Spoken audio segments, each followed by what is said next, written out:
Hi everyone, I'm going to continue the series of this awesome Daf Yomi.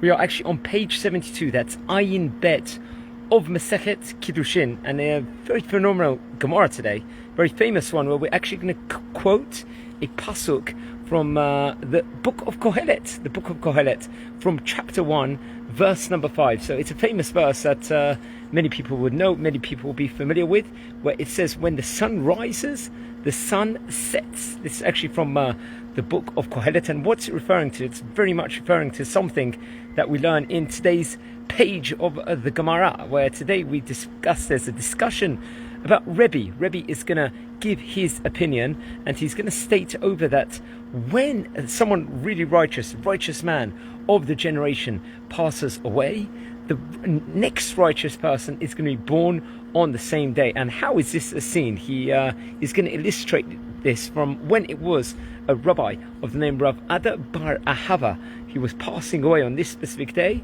It happened to be that was the day then Rav Yehuda was born. And we know that I heard one time from some of the Rabbonim that in every generation, potentially, there's someone that can potentially be the Moshiach, the person that can be the savior of Am Yisrael. That's going to bring about the third Bet HaMikdash, and that happens in every single generation there is. But the question is Am Yisrael worthy at that stage in time to have that salvation for the Moshiach to come, who's going to build the third Bet HaMikdash? That is, it depends how many merits we've got and everything else. And that's the thing, a tzaddik, when there's a tzaddik inside the world, he is protecting also Am Yisrael. He is like a soldier in his own right. All that Torah learning he's doing, all the fountain of Torah learning, the fountain of Pilpul, the fountain of the Sinai learning, of everything else, rendering all the halachic decisions. This is what is keeping Am Yisrael going. It's and that's very, very much important of learning Torah the whole day. And someone could ask, why are so many people learning Torah? I think there was one time an American, someone from the American government came to visit the famous Yeshivat Mir in Jerusalem. It was some years back, and he was astounded when he saw there was like a few thousand people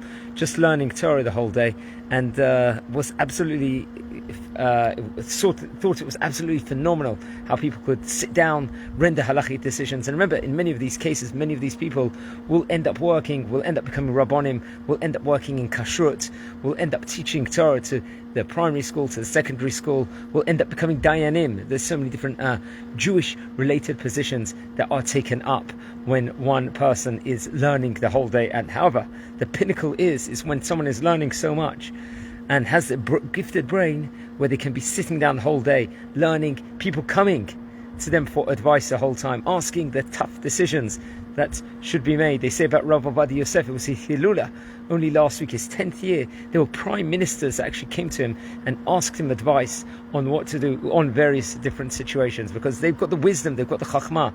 And we said only a couple of pages ago inside the Talmud that especially when the Rabbonim are living in Jerusalem, in the center, the place where the Kohelet is situated, the western wall is, and where the Bet HaMikdash is, it's the center place of the whole world. This is the pinnacle, the balance of the whole world. And because of that, the wisdom is also greater. So that's the pinnacle when you've got the Torah scholar also learning in Jerusalem, dwelling there, and learning the whole time. And we've had some of the great Torah scholars in recent years. We had the passing on Shushan Purim of 2022 of Rav Chaim Kanievsky, who was one of the great leaders, one of the great Torah leaders, who passed away in his mid-90s.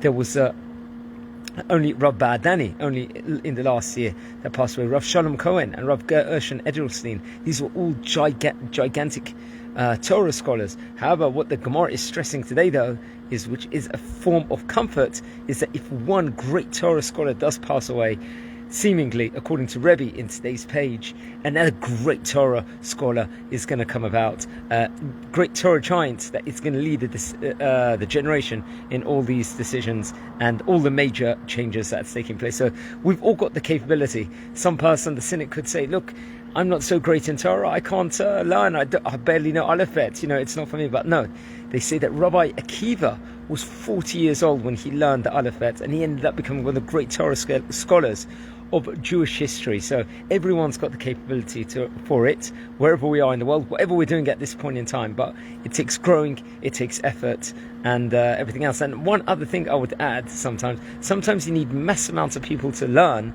inside even one institution to garner up a great Torah scholar, to nurture a Torah scholar. Torah scholars come about when there's a lot of people learning together and sharing ideas together within regards to the different parts of the Torah.